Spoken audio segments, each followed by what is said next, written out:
right, brother.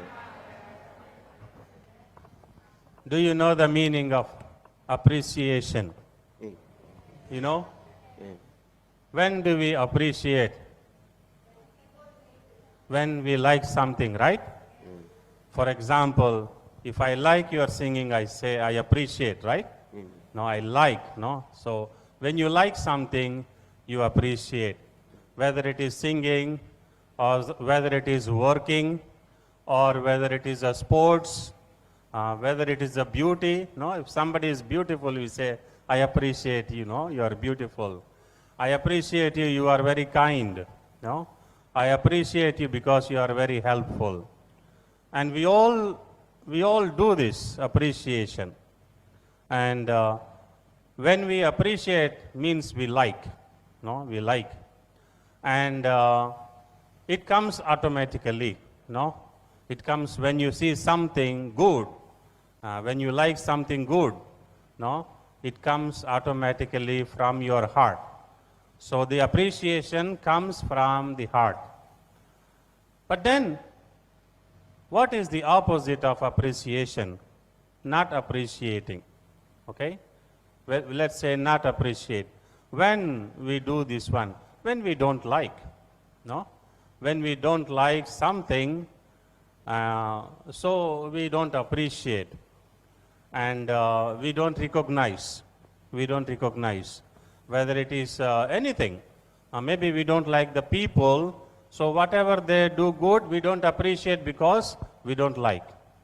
So if somebody is doing good, but we don't like that person, so we don't appreciate. We know, I know this person, I know the background, I know how this person is behaving always. Therefore, I will not appreciate. But then the opposite of appreciation, I think, is criticism. You know, many times, one side we appreciate if we like, but the other side, if we don't like, we criticize. Now, we criticize with our words. You know, we criticize with our words, and we also criticize with our actions. No? There are these things can easily happen. So, appreciation and also criticize. And if I ask you the two things, appreciation and criticism, did you experience? If you say yes, I think you are normal. If you say no, you are telling lie. Right? Everybody have the experience of appreciating the other people. Everybody. Also, everybody also have the experience of criticizing the other people. If you say, no, Father, I never criticize people, you are telling lies. What about you, Father? I am also normal human being. No?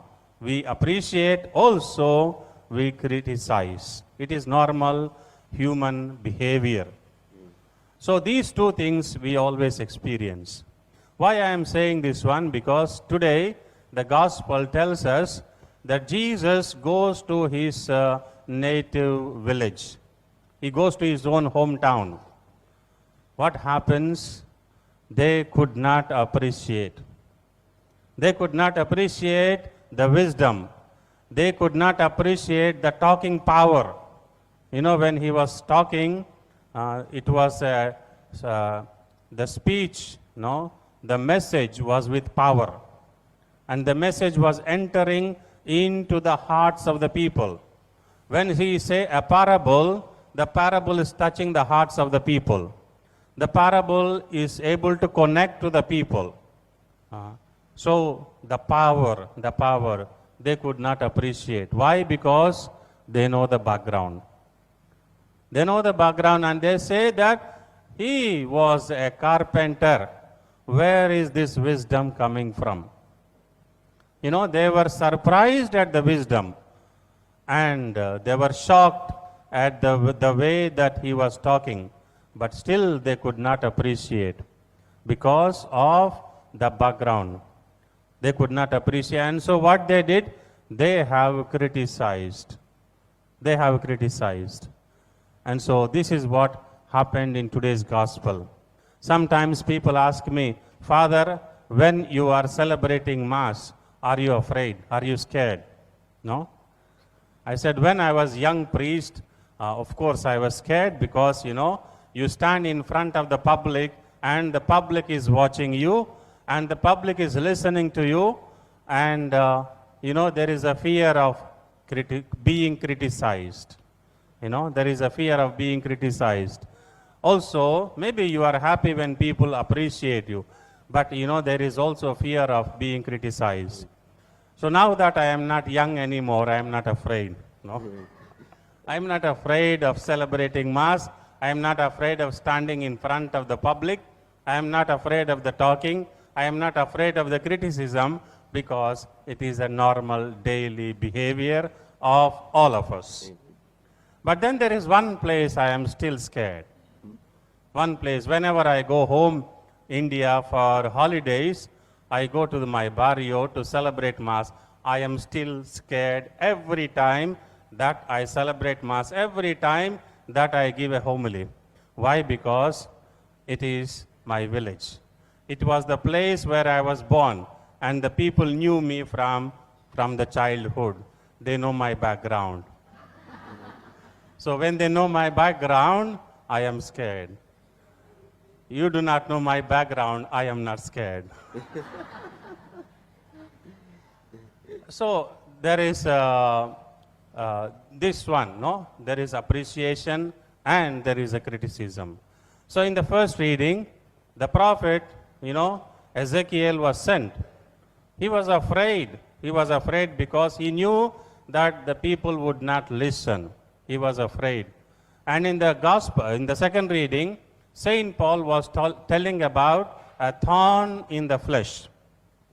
A thorn in the flesh. What is this thorn in the flesh? Many Bible scholars tell that maybe it was because of some of his health problem.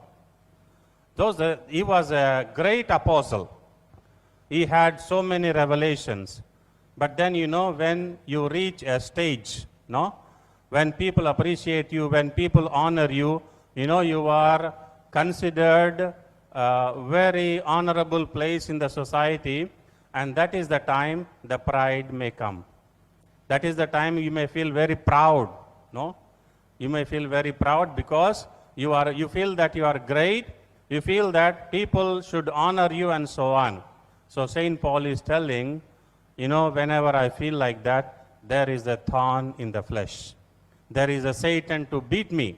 There is a Satan to remind me that, you are a weak person. You are a weak person. And Saint Paul is boasting about the weakness. It is a very great example and lesson for each one of us because we all have our weaknesses. And we all feel proud also many times. When we have more money, we feel proud. When other people have less, we feel proud. There are many things that we can compare. And so Saint Paul is reminding everybody that, even if you are like that, remember, you are also weak. And so remember your weakness. Why he is telling? Why he is telling that I boast about my weakness? Because he is telling very clearly, when I know that I am weak, the grace and the power of Jesus can come inside me. So the grace and the power can come in my life because of my weakness. If I boast that I am strong, if I boast that I am great, there is no place for grace, there is no place for blessing, there is no place for the power of God.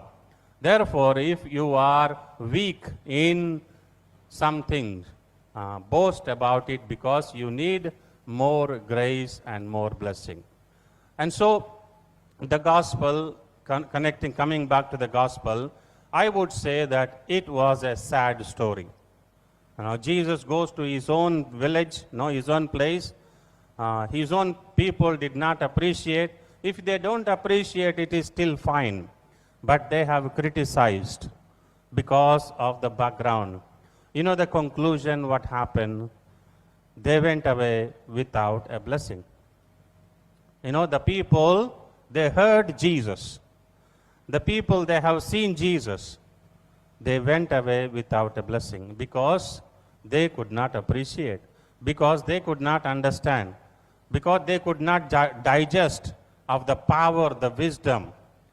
And so we all come here and we meet Jesus. I hope that nobody will go out of the church without a blessing. Because when we come to God, when we come to the church, you know, we have so many weaknesses in our hearts, in our minds.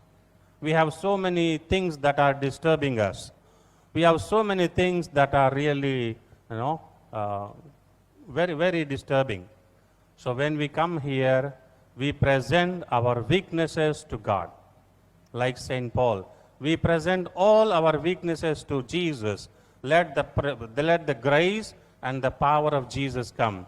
And when you go out, go with a blessing. Not like the people of Nazareth, they went away because they are proud. They went away without a blessing. So let each one of us boast about our weakness. Let each one of us go out with a blessing. God bless you. I believe in one God,